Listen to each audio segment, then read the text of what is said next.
უკვე ითქვა, რომ საერთაშორისო პარტნიორების განცხადება ბევრად უფრო მეტი იყო, ვიდრე თქვენ ახლა ნახეთ, უბრალოდ მათმა რიცხვმა ისეთ კრიტიკულ რაოდენობას მიაღწია, რომ ერთ სიუჟეტში ყველა მათგანის მიმოხილვა შეუძლებელი გახდა. და უცხოელები არ არიან ამასთანავე ერთადერთნი, ვინც საქართველოს ხელისუფლებას მიმართავს და გონზე მოსვლას თხოვს. უნივერსიტეტების ლექტორებმა, მათმა სტუდენტებმა და მედიკოსებმა პეტიციები შეიმუშავეს, რომლებსაც ასეულობით ადამიანი აწერს ხელს. პეტიცია რამდენიმეა, მაგრამ შინაარსი ერთია. დასრულდეს რეპრესიები, პოლიტიკური ოპონენტების დევნა და ქვეყანას თავისუფალი განვითარების საშუალება მიეცეს. მელიას დაჭერით რატურასაც დაიჭერს ხელისუფლება, ამასაც მალე ვნახავთო. თქვა ერთმა ენამახვილმა ქართველმა და სეირის საყურებლად მოემზადა. წარმოდგენამაც არ დააყოვნა.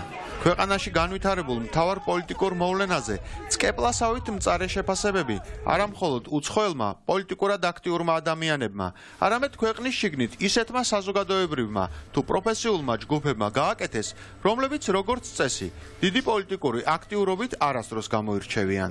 მოგეხსენებათ, რომ ექიმები ცოტა კონსერვატორი ხალხია და ცდილობენ, რომ ნაკლებად ჩაერევენ პოლიტიკაში თავის საქმიანობის სპეციფიკის გამო და შეიძლება მოუსწრობის გამოც. მაგრამ არსებობს რაღაცა ბოლო წვეთი ეტყობა, რომელიც აი ფიალას ავსებს და გადმოდის ეს ფიალა და ივსება. აი იმ ყველაფერმა, რა ჩვენი თვალით ვნახე და ჩვენ კი არა მთელმა მსოფლიომ თავის თვალით უყურა, ეტყობა ეს მოთმინების ფიალა გაავსო და გადმოღვარა. ბავშვთა ქირურგის პროფესორ ლევან ფერაძის ხელმოწერა მეათეა იმ პეტიციაზე, რომლითაც სამედიცინო სფეროს 100-ზე მეტმა წარმომადგენელმა საქართველოს პარლამენტს, ქვეყნის მთავრობასა და პრეზიდენტს მიმართა. ნიკა მელიას აი ესეთი ფორმით აპატიმრებით, ხო? მოსახლეობის 800-900-1 მილიონ კაცს მიაყენდა შეურაცხყოფა.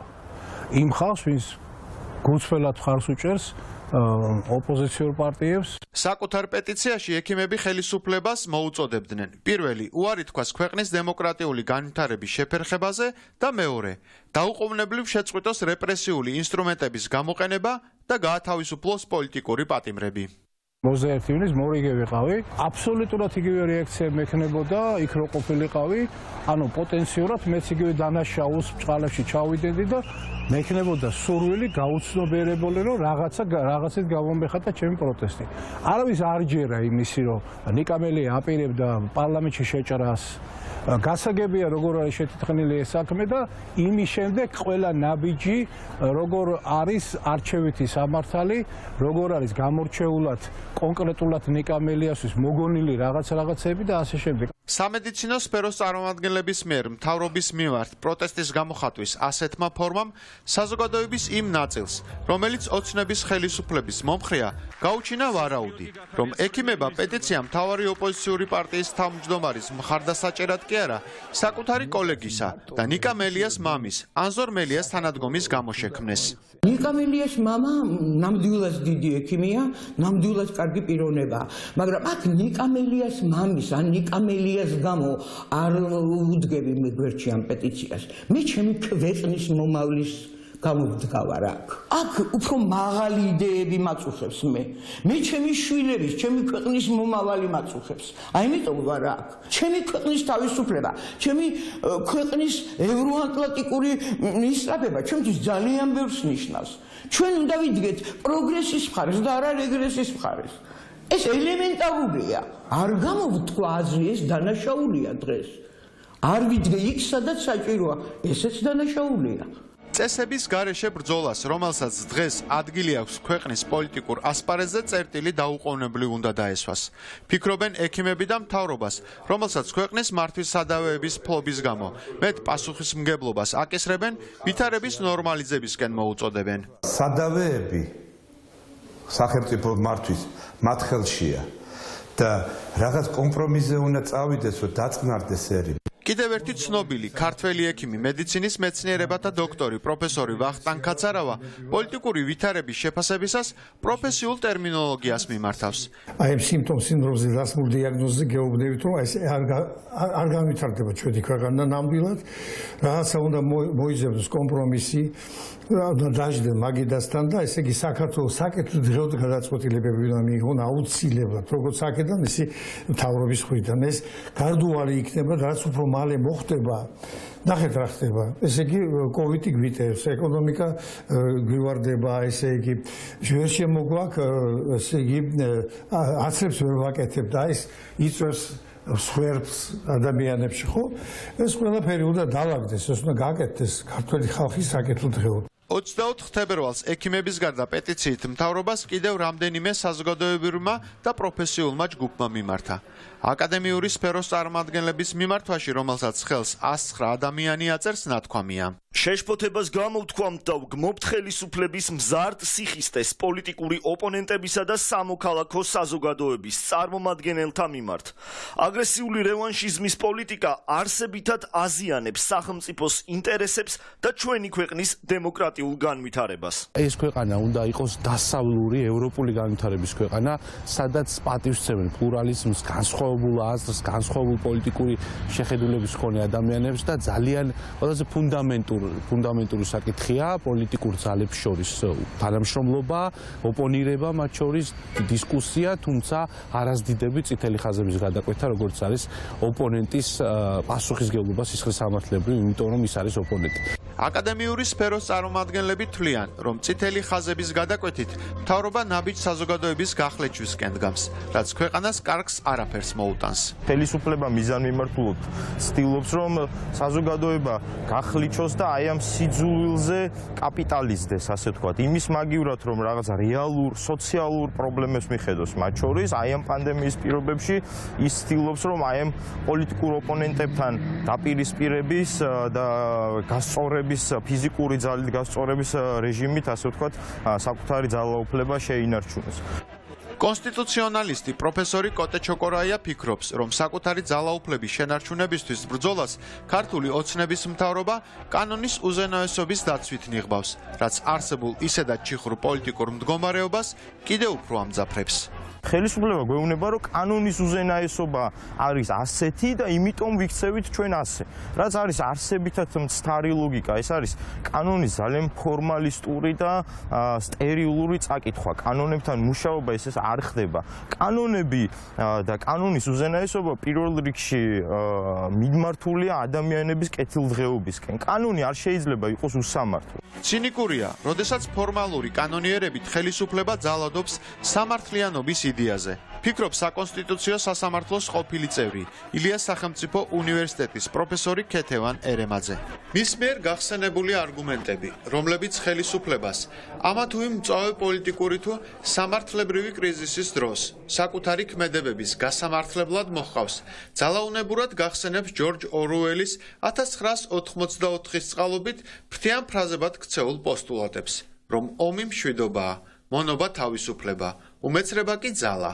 როგორ შეიძლება საერთოდ მიუახლოვდეთ კანონის უზენაესობის იდეას, სამართლებრივი სახელმწიფოს იდეას იმ პირობებში, როდესაც საფუძვლებიც, ისევე როგორც ინსტრუმენტები ამ კანონის უზენაესობის გზაზე არის უბრალოდ გარყვნილი. ან არ არსებობს ეს გზები. როდესაც ხელისუფლება გეუბნება შენ, რომ ერთპარტიული პარლამენტი დემოკრატიაა, როდესაც გეუბნება, რომ დეპუტატების მიერ გაცნობიერებული ნები თუ არის თქმა მანდატებზე, არის საბოტაჟი, კონსტიტუციის დარღვევა. როდესაც ქვეყნის მოქალაქეების ყველაზე გულწრფელი ნატურალური პროტესტი და პრაქტიკულად შიშველი ხელებით ბრძოლა საკუთარი სუვერენიტეტისთვის ოკუპაციის წინააღმდეგ საბოლოო ჯამში იღებს კონსტიტუციური წყობილების დამხობის კვალიფიკაციას. ეს ძალიან შეურაცხყოფელია. ქეთევან ერემაძე თვლის, რომ ღრმა კრიზისიდან გამოსასვლელად ხელისუფლებას მისთვის ძალიან არასასურველი, თუმცა არსებულ ვითარებაში ერთადერთი სწორი გზა რჩება. ეს საკითხები დალაგებული და სტერილური ვეღარ იქნება სამწუხაროდ. იმდენი შეცდომა ბადებს შეცდომას. შეცდომიდან შეცდომაში გადადიან და ისეთი სპირალია უკვე, რომ ამის სამართლებრივად გასწორება ფიზიკურად შეუძლებელია სამართლის მიღმა, კონსტიტუციის მიღმა, ფუნდამენტური პრინციპების მიღმა პროცესი არის. ეს და არა მხოლოდ ეს სამწუხაროდ. ამას სჭირდება ორთქლის გამოშვება და ეს ორთქლის გამოშვება არის მაღალი ალბათობით ჩემთვის ყოველ შემთხვევაში ვადამდელი არის გარეშე არჩევნები. საკუთარ პროფესორ მასწავლებლებს არც სტუდენტები ჩამორჩნენ. ამ დროისთვის ინტერნეტ პორტალ Manifest.gz-ზე მინიმუმ 3 პეტიციაა ატვირთული, რომლებიც 23 თებერვლის ღამეს ქვეყანაში განვითარებულ მთავარ პოლიტიკურ მოვლენას ეხმიანება. მართველი გუნდი, ხელისუფლება, იქნებ პარლამენტი თუ მთავრობა, ამ პოლიტიკურ კრიზისს არა თუ კრიზისის გარშემო არა თუ კონსოლიდირებას ცდილობს ადამიანებს, არამედ პირიქით აღრმავებს ამ კრიზისს. ჩვენ მგონია, რომ ეს გამოსავალი არ არის, იმიტომ რომ რომ კრიზისს ვერასდროს ვერ გადაჭრის მისი გაღრმავება. დამოუკიდებელი საქართველოს ისტორიაში სულ ხდებოდა ისე, რომ სახელმწიფო იმართებოდა კონკრეტული ინდივიდის გარშემო აგებული პარტიების მიერ, რომლებსაც რეალურად მხოლოდ პოლიტიკური ამბიციები და ვნებები გააჩნდიან, ისინი არ ზრუნავენ გრძელვადიან პერსპექტივაში სახელმწიფოს ინსტიტუციონალურ განვითარებაზე. ჩვენ მიგვაჩნია, რომ ეს ერთგვარი მაგიური წრე უნდა გავარღვიოთ, ასე ვთქვათ, და ჩვენი აქტიურობით, თუნდაც ამ თაობის, რომელსაც პირადად მე წარმოვადგენ, რაღაც დონეზე დავიწყოთ სახელმწიფოს ინსტიტუციონალური განვითარება და უფრო იდეების გარშემო, იდეოლოგიების გარშემო იყოს მსჯელობა პოლიტიკურ საკითხებთან დაკავშირებით და არა რაღაც კონკრეტულ არაფორმალურ გავლენებზე თუ გავლენის სფეროებზე. ამ დროისთვის ყველაზე მეტი 117 ხელმომწერი ჰყავს პეტიციას, რომლის ინიციატორიც სტუდენტი ნათია თვალიაშვილია. ეს პეტიცია სხვებისგან იმითაც განსხვავდება, რომ მასში მთავრობისთვის განკუთვნილი მოწოდებები პუნქტებად არის ჩამოწერილი. პირველ პუნქტში სტუდენტები ხელისუფლებას პროდასავლური კურსის შენარჩუნებისკენ და ქვეყნის ეროვნული ინტერესებისთვის საზიანო ქმედებებისგან თავის შეკავებისკენ მოუწოდებენ. საქართველოს კონსტიტუციაში არის კონკრეტულად გაწერილი, რომ საქართველო არის დემოკრატიული სახელმწიფო, რომელსაც აქვს პროდასავლური კურსი აღებული და ამ დროს ხდება ისე, რომ საერთაშორისო პარტნიორები გვაფრთხილებენ უმკაცრესად, რომ საქართველო უკან დაიხია ევროატლანტიკური ინტეგრაციის პროცესში. ცხადია, როდესაც განიცდის დემოკრატია კრიზისს, ამ დროს ერთგვარად სასათბურე პირობები ექმნება რუსულ ავტორიტარიზმს. შესაბამისად, 30 წლის მანძილზე მოპოვებული ეს დემოკრატია, ბრძოლა იმისათვის, რომ განვითარდეთ და ვიყოთ დემოკრატიული სახელმწიფოს ნაწილი და მივახციოთ ევროატლანტიკურ ინტეგრაციას, არ უნდა ჩაიყაროს ფუჭად წყალში. ამ დღეებში გამოქვეყნებული არც ერთი პეტიცია მთავრობას კონკრეტული ქმედებების განხორციელებას კანონით არ ავალდებულებს. თუმცა ნებისმიერმა დემოკრატიულმა მთავრობამ ზედმიწევნის ზუსტად იცის, რომ პეტიციების მიღმა ქვეყნის ბედით დაინტერესებული მოქალაქეები დგანან, რომლებთანაც ისინი ანგარიშვალდებულნი არიან. მე ურჩევდი ხელისუფლებას, რომ ყური დაუგდოს თავის ხალხს, მათო გონიათ, რომ შეშინებით, რაღაც დრაკონული მეთოდებით, დარბევებით და ასეთი რაღაცებით რამე ეფექტს მიიღებენ, ვერ მიიღებენ. მე ხშირად მახსენდება 9 აპრილის მონაწილეობა, როგორ ურტყავდა ეს კადრი ჩარჩენილია ალბათ ყველას ჯოხს ტანკს, ქართველი ახალგაზრდა ბიჭი. ეს კიდე ჩვენი ნიშანთვისება არის, როდესაც წინააღმდეგობას ხვდები, პირიქით თავგანწირული ხდები, პირიქით გმირობისთვის განწყობილი ხდები და ასე შემდეგ და ის ვინც ამ ყველაფერს გეგმავს, ძალიან ცუდად იცნობს თავის ხალხს. ეს არის გაფრთხილება. ეს ექიმებისგანაც არის სხვა ჯგუფებიც აფრთხილებენ და თუ ეს გაფრთხილებას არ მიიღებს და ქვეყნის საკეთილდღეოდ, რომელიმე პარტიის და ხელისუფლების საკეთილდღეოდ კი არა, ქვეყნის საკეთილდღეო ნაბიჯები თუ არ გადაიდგმება, რაც აუცილებლად ჭირდება ამ კრიზისის გაძლევას, ეს თალღა მოიმატებს და მოიმატებს, მე ვწუნეთ, ეს ესე არ გაჩერდება. ეს ამითი არ დამთავრდება.